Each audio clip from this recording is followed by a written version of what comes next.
Yo, it's Horse Beef. What's going on, everybody? I want to talk about Petr Yan today. Now, I was going to speak about his performance over Marcus McGee on its own and just talk about why he's the best fighter on the planet and shit like that. You guys know, but that would be pretty much redundant because anybody with eyeballs should know that already. And I think he just reminded us with that performance over Marcus McGee, who I know he's only like number 12 or 13 ranked guy, but he was no joke. Petr Yan went out there once again and just mixed it up on him to the highest degree. Just insane how many masterful performances he's put on. Like, I would honestly say that there's not a single other fighter, maybe other than Max Holloway, who has this many like truly masterful performances under their belt. Petr Yan is a one-of-a-kind type of fighter. Now, we have 15 fights, every single fight that he has had inside the UFC so far. We are going to rank those performances accordingly, starting off with his very first fight ever inside the UFC, which was against Ishihara. That was a good performance. He finished Ishihara. He appeared to have some power back then. Petr Yan, since then, hasn't really shown to be the biggest puncher in the world, but he was hurting Ishihara at will, dropping him, finishes him. Like, the fight didn't go that long, really, and it was pretty much all Petr Yan at the end of the day. It was all Petr Yan. Ishihara, he was never really the highest level guy either. He's like one of those redheaded stepchildren at Team Alpha Male, I believe he came from. I could be completely wrong there. Was he not from Team... I think he was from Team Alpha Male. Was he not? Correct me if I'm wrong in the comment section below. But I would say it's like a middle of the pack, man. Middle of the pack against Ishihara. Like, not the highest level opponent to beat up like that, but it was his debut, and I guess we didn't really have any idea of how good Petr Yan was. And he put us on notice with this performance here. Fantastic finish over Ishihara. Then we get his performance against Jin Soo Sun, or Jin Soo... Listen, it's a collection of these words. Jin Soon Sun Sun Jun Sim Sun Soo.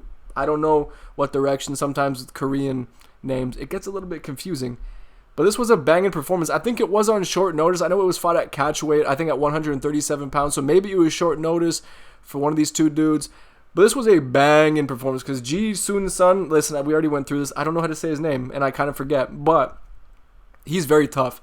He ate some absolute bombs from Petr Yan. This was a pretty stylistic performance from Petr. He mixed it up beautifully with the wrestling. The boxing was on point. We had like the signature spinning attacks from Petr. Great fighting in the pocket, as we've come to expect from Petr Yan at this point. So I would say this one is on a similar level. I would actually say this is an even better performance because it did go the distance, I believe, and we just got 15 minutes of Petr Yan styling on Jusin San Sin Su Sang Sing. So, B tier for that one, and even though I don't usually rank the tiers against one another, we will do that for just the sake of argument. Just so you have that visual to say that I think that the performance over Su Sing Sanso is better than the performance against Ishihara, in my opinion. Then we get into, oh fuck, dude, Petr Yan versus Merab Dvalishvili, and we're just going to stick that one in D tier. And I don't know, like for me, I almost want to be a contrarian, move it up to C, because after rewatching the fight, I realized that Petr was in that fight until the very end. The amount of takedowns he had to defend is super impressive. And the fact that his gas tank actually held up after fighting off all of those takedown attempts. He appeared to have no right hand in this fight. He wasn't able to throw it whatsoever. It was clear that he wasn't really throwing the backhand when he was fighting at orthodox. It was only once he switched to southpaw where he was actually letting his hands go at all. But even then, he was very inactive. He says he was injured, but I don't really want to base the performance off of that. He got fucking destroyed by Merab here. He did. And I honestly think that even if Petr Yan wasn't injured going into this fight, if he was injured going into this fight, right, I still think Merab would have beaten him on that night because Merab just looked unstoppable, and he's just shown that he can do this to everybody. So there's no reason to think that a fully healthy Petr Yan wouldn't have also succumbed to that pressure. He got outstruck. He lost in every area of the game, but like I said, after rewatching, it wasn't as terrible of a performance as I remember it being, but it probably still is the worst performance of Petr Yan's entire career. I mean, like undoubtedly, but it's against the best fighter in the world and one of the all-time greatest fighters at this point, right? So that loss has aged very, very well, and I'm hoping, man. I'm hoping that he's able to put up a better fight this time around and let his hands go some more. But let's see, man, because like I said, whether he was injured or not, I still think Merab would have beaten him, and I will still probably pick Merab to beat Petr Yan again. But yeah, Injuries, whatever, who cares? It was the worst performance of Petr Yan's career, undoubtedly. Then we get into Petr Yan versus Sean O'Malley. Now, I really like this performance because he fought the type of fight that nobody wants to fight against Sean. He stood in front of Sean, and that's what makes Petr so much fun to watch, is that he plays such a dangerous game. He walks forward with MMA gloves on with a high guard against someone like Sean O'Malley. That is a super dangerous game, and he played it with him to a high level. The first round was pretty inactive from both men. Like, it wasn't overly impressive, but I felt like he stole it with that takedown at the end of the first round. Second round, he gets cracked, then cracks Sean O'Malley back with a big left hand. Probably rocked Sean worse than we'd ever seen him hurt, maybe other than that after he ate that elbow off of Cheeto off the ground. And then the third round, he just put on Petr Yan masterclass mode. And even though many people thought that Sean won that round, could not disagree more. Petr was in prime form in that third round, catching and shooting. Outside trips, man, just mixing it up on Sean the way that he does. And like I said, played Sean's game and beat him at it. He just wasn't rewarded with the decision on that night. Even though it was a loss, it was against Sean O'Malley, where, like I said, he played Sean's game with him and should have beat him at it if the judges got it right on the night. So I would say that's an A-tier performance. He looked awesome on that night. Not many guys can really strike with Sean like that, and he did it. He did it. He was countering Sean at will, especially in that third round. It was a great display. Then we move on to Silva de Andrade. Now, I would say this is another B-tier performance because it's against Silva de Andrade. I think he was pretty old at this point, but I don't remember exactly. But it was stopped in the corner after some brutal ground and pound from Petr, just at his relentless best here. But this is mostly a display of his ground and pound skills and his top control. He just completely dominated Andrade. He landed some good shots in the feet, but this was mostly a grappling affair where he showed some crazy dominance and the ability to distribute some nasty damage on the ground. And he did that and got the TKO in the corner, if I remember correctly. And yeah, fantastic performance. B tier though. Then we get Petr Yan versus Song Yadong. Now I'll put this one at the very, very top of B tier because this was his return fight after that very bad loss to Merab Dvalishvili. So he was about a year out, which I believe is a pretty long layoff for Petr Yan. He usually does like to fight pretty frequently, at least 2 times a year, right? 3 times a year is what we're kind of used to seeing from Petr. But he took a really nice layoff after that loss because of the injuries and this and that, whatever he had. He said he had a litany of injuries, whatever. He came back and he looked like vintage Petr after the first. Like, it took him some time to get into it, but he looked a little bit slower, a little less willing to let his kicks go because I think he did actually sustain a knee injury or some kind of an injury in the first round. You could see it, and it did affect his performance. But then once he had Song figured out, once he found the uppercut, it was curtains for Song. It was curtains, man. Song had nothing for Petr. Once Petr figured him out, he just looked like a slower version of what we're used to from Petr.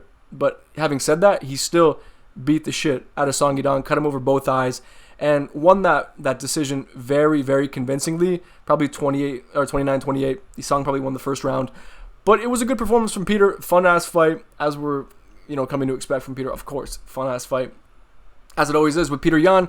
Yeah, I would say top of B tier as far as that performance goes. And then we get Petr Yan versus Deiveson Figueiredo. Now, he absolutely molly-whopped Figueiredo. I know Figgy did land some good shots, right? Dropped him with the right hand at one point. But this is just an example of, like, multiple examples in this fight, right? I think third round and fourth round we got to see, and I think fifth round too, we saw Petr in prime form, man. Once he hits flow state, I would say that there's not a single other fighter in the sport who's more enjoyable to watch when they hit flow state. Nobody mixes it up like Petr when they hit that flow state. Man, he's mixing in the trips. Man, he fails the trip, but he takes Figgy off balance and then lands the left hand behind it, like a left hook, collar tie, uppercuts. Man, he's just mixing it up to such a high degree. And it was a beautiful thing to watch, and to do it against a former champion, all-time great like Figueiredo. He wasn't watched. Like, I know people will watch his performance against Sandhagen and say, oh, Sandhagen finished him, but like clearly Figgy hurt himself in that fight, very, very clearly. And Petr Yan just put on a stylistic masterclass over Figueiredo and just beat him up. He beat him up. His boxing looked on point. He looked like the Petr Yan of old, and also physically, he looked the best I've ever seen him, like, up to this point. In that fight against Figgy, Petr Yan looked physically the best I have ever seen him in any of his fights. And the performance displayed that as well. The man looked incredible on that night. Incredible form, spinning attacks, everything, man. He emptied the tool bag on Deiveson Figueiredo. And I'm surprised he didn't finish him. It's just a testament to how fucking tough Deiveson Figueiredo is. incredible performance from Petr Yan. Great toughness. Amazing fight, too. This was such a good fight, man. One of the best fights of last year. Fantastic stuff. Then we get Petr Yan versus Uriah Faber.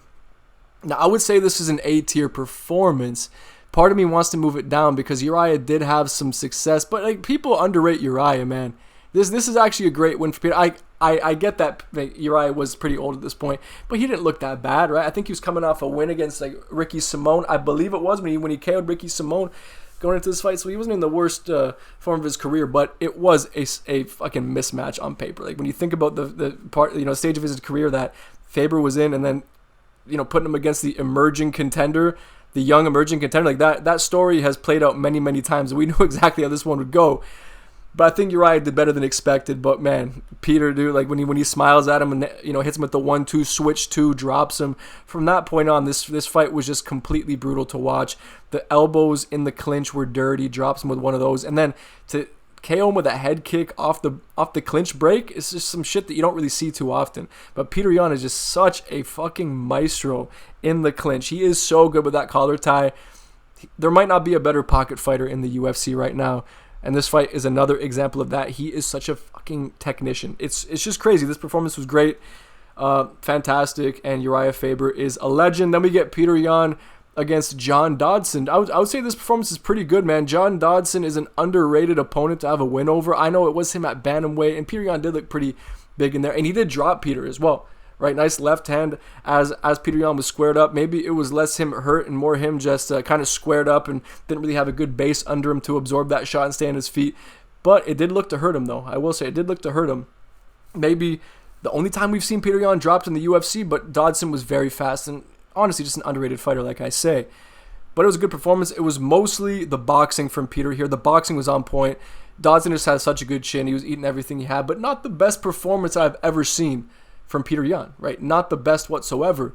Although I would say that it is a B-tier performance. It's up there with the Silva de Andrade and the. But you could argue that it maybe deserves to be C-tier, maybe C. But nah, he did look good on this night, man. John Dodson is just very underrated. He is. He's very underrated. So yeah, I'll put it B-tier there. Then we get. Ooh, I hate this one. Petr Yan versus Aljamain Sterling. But we're talking about the performance itself, right? We're talking about the performance itself, where he absolutely babied Aljamain Sterling, right? Previously the greatest bantamweight of all time to many people. He babied him on the feet, babied him as is to be expected. But then every grappling exchange pretty much resulted with Petr Yan dumping Aljamain Sterling on his ass. And he was toying with him. He was on his way to winning a very convincing decision. Or he could have even pushed for a finish. But unfortunately he pushed for an illegal finish and he finished the fight. He did. He finished the fight. And lost by DQ. So aside from that one lapse in judgment, just the fact that Petr Yan made it look so easy against this dude. He did. He made it look pretty easy against Aljo. He barely ran into any adversity here. It just seemed way too one-sided. It didn't really make sense. And yeah, that knee just changed the course of history. And I don't want to talk about it anymore, but the performance itself was actually very, very good. It was very good, and I'm actually going to move this one here. I'm going to move this one down. I'm going to move the Uriah Faber performance to B tier, just ahead of the Song Yadong one. But yes, Petr Yan looked so good on the night against Aljamain Sterling. Aljo had nothing for him. He had nothing. He was hoping and praying for some kind of a way out, and Petr Yan gave it to him, man. Motherfucker! Okay, then we get into Petr Yan versus Jose Aldo Jr. Now, this fight, I have vivid memories watching this during COVID. I believe it was on Fight Island. It was, wasn't it? And I hated this fight when it was made because these were two of my favorite fighters. I love Petr Yan. I love Jose Aldo. And this was a good version of Jose Aldo. This was a really good version of Jose Aldo. So as far as this goes, I'm actually going to rank it at the top of A tier. I think it's better than the O'Malley performance, better than the Aljamain Sterling performance, because this was a good version of Aldo. This was Aldo who was willing to throw leg kicks, right? He was chopping the legs down to Petr Yan. The boxing looked on point. But Peter displayed some very high-level boxing against one of the best boxers in the UFC in Jose Aldo, right?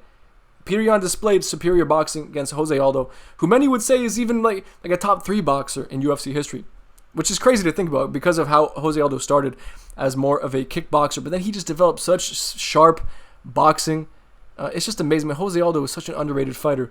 But Peter fucked him up. He fucked him up once he figured him out, man. Just pieced him up with the 1-2s, switching stances on him. Once he had Aldo on the ground, The stoppage was just so late, man. It was such a brutal performance from Peter. He showed his entire game there. The top control against Jose Aldo and the ground and pound was just so brutal to watch. It's an A-tier performance for me. It was fantastic. Then we get into Petr Yan versus Jimmy Rivera, and this one has to be like just a solid B-tier performance. I would actually say it's above these other ones because Jimmy Rivera was no joke back in the day. He was a tricky opponent for Petr Yan to deal with. He was championship caliber. If you're watching Jimmy Rivera around the time when he was on the rise, he was very much championship caliber. He had solid boxing, a great base. He was very physically strong, stocky, and a great wrestler. He had everything it took to be a champion, but then he ran into Petr Yan, and Petr Yan kind of derailed him. But he faced some adversity here, man. Jimmy caught him with some good shots, but at the end of round 1 and 2, Petr Yan just stole those rounds, man. If those were close rounds, Petr Yan put stamps on them by dropping them at the very end of those last 2 rounds. The hands were on point. Landed a beautiful flush knee. He was getting Jimmy Rivera against the fence, feinting his hands, and then going up top of the knee, going up top of the head kick. Beautiful performance, man. But B tier as far as Petr Yan. But for most other fighters in the UFC, that's an S tier performance, obviously. But for Petr Yan, it's just the fucking average shit. You guys know how it goes, right? But then we get into Cory Sandhagen. This performance, like this fight's one of my favorites. It might actually be my favorite fight of all time. I'm not sure if I've rewatched a fight more often than that one. But this is just a complete mixed martial arts performance, right? The spinning attacks were on point here for Peter. You could tell it was part of the game plan from the land on Cory, was to feint and come around with the spinning attacks.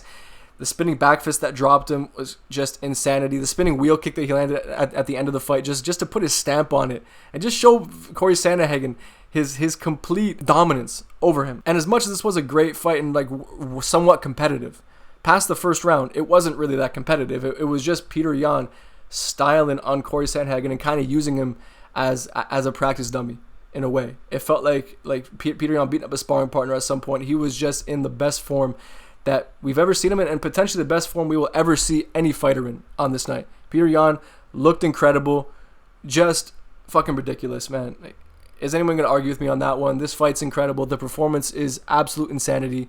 It's probably like a top 3 performance in UFC history for me, and absolutely S tier, and the best performance of Petr Yan's career, without a doubt. Cory Sandhagen is very high level, and Petr Yan did what he did to him on that night. It was incredible. Then we get Petr Yan versus Aljamain Sterling 2. Ooh. This is a tough one here. This is a tough one, but ultimately I will rank this one at C tier. This is the only C tier performance here for Petr Yan, because as much as I want to say that he was robbed here, I just can't say that. I can't say that in good faith. I can't claim that because I just don't think that's the truth. You know, he was far too inactive in that first round and probably gave it away. I know the first round is the swing round, I believe, but he could have easily given it away with just his lack of activity. I guess the thing with Aljamain Sterling is that there's no pop or no sting in any of his shots, but he was just throwing so much, right? So the sheer volume was enough to outpace Petr Yan and look better on the judging. So I understand why he would get the first round. Then he gives away 2 rounds with just having his back taken, right? Being completely controlled. And he just didn't do enough, man. In those rounds that he did clearly win, right? Those later rounds, he just didn't do enough. He just didn't do enough, man, to secure these rounds. He wasn't dealing enough damage to Aljamain Sterling. It was just not the same type of performance that he put up the first time against Sterling. Sterling shut up a lot of people, right? He did. He shut up a lot of people, and I understand, like, everyone is hoping to see Peter just completely dog walk him once again, but then without the illegal knee. But we didn't get that. We saw a different version of Sterling who went in there and probably deserved to get that win. And I hate to admit it, but it probably is true, and it's all down to Petr Yan's performance, although he didn't get dog walked at all, and the fact that there is an argument to give him this fight shows how elite he is. Like, he was still in there with the best bantamweight in the world at that time, Aljamain Sterling, and had an argument to win the fight. But far from the best Petr Yan we've ever seen. And simple as that. I would say it's his second worst performance that we've seen from him thus far. But then we get into the very last one and the most recent one. Petr Yan versus Marcus McGee. Now, this is a tough one to weigh up because I'm just going to stick it in A tier right away. But I don't really know how to rank this one. Would you say this is an A tier or a B tier performance? I guess it really all depends on how you rate Marcus McGee. Now, when this fight was booked, I figured Petr Yan would win this one for sure, dominantly. And he did, honestly. The numbers kind of skewed. I feel like Marcus McGee was given too many significant strikes. I don't think he landed nearly as much as the numbers were making it seem like. Peter was very defensively responsible. And he looked great defensively. Like the head movement, the high guard, was being used to a very high level, as we expect from Petr Yan. He's catching and shooting, man. The boxing looked on point. The 1-2s didn't really kick as much as we're used to seeing, but maybe he just noticed something in Marcus McGee's game to where he's more susceptible to the hands. But when he did throw kicks, he was actually having a lot of success, so I'm not sure why he didn't use those more. But it was all just the hands from Petr Yan piecing up Marcus McGee. Now, Marcus McGee proved that he deserved to be in there. Man is very tough, and he was throwing back and having some shots of his own, but it was mostly one-way traffic from Petr Yan, and then he just caps it off with that beautiful, I know he did hold Marcus against the fence. I get that. He held Marcus against the fence for 2 minutes to kind of secure round 3. Then he gets that outside trip into the Kimura. Right here, man, I thought that he was going to transition to the armbar. I thought the armbar was right there from the transition too. And if he did that, I feel like he would have gotten Marcus out of there. And just imagine that, right? The outside trip into that type of submission. We haven't seen anything like that since Demetrius Johnson pulled off that fucking suplex into the armbar against Ray Borg, I believe it was. And that would have been just an all-time UFC finish right there. If he imagine that. Imagine he went outside trip into Kimura and then transitioned to the armbar and got him out of there in the last 10 seconds. Shit would have been incredible, and that would have propelled this performance all the way up to fucking S tier. But unfortunately, we didn't get that. But a fantastic vintage performance nonetheless, and has now set him up for a title shot against Merab Dvalishvili, man. It's coming. It's coming. I don't know if I can say that Petr Yan will be a champion soon, but weirdly, I'm hoping so. Even though I'm such a fan of Merab now, I've just been such an OG fan of Petr Yan for such a long time. Ever since I saw his first fight against Ishihara, I've been a fan of this dude. So I believe he has all the skills in the world to get that done and reclaim the strap. But it's just unfortunate that Merab exists right now. We're very fortunate to have that because Merab is such a great guy, great champion, stand-up individual. Merab is like Volkanovski for Max Holloway. You know what I mean? It's just the perfect antithesis. That does conclude my thoughts on Petr Yan's performances. This man just paints straight masterpieces almost every single time he goes in there. It's just amazing to watch. Let me know in the comment section below what your favorite performance of his is, what your least favorite performance is. You can even do your own rankings for me if you'd like. Whatever your thoughts are, let me know in the comment section below. If you have video ideas, a specific topic you'd like me to cover, let me know in the comment section below, as I say. And as always, thank you for watching. I'll see you on the next one.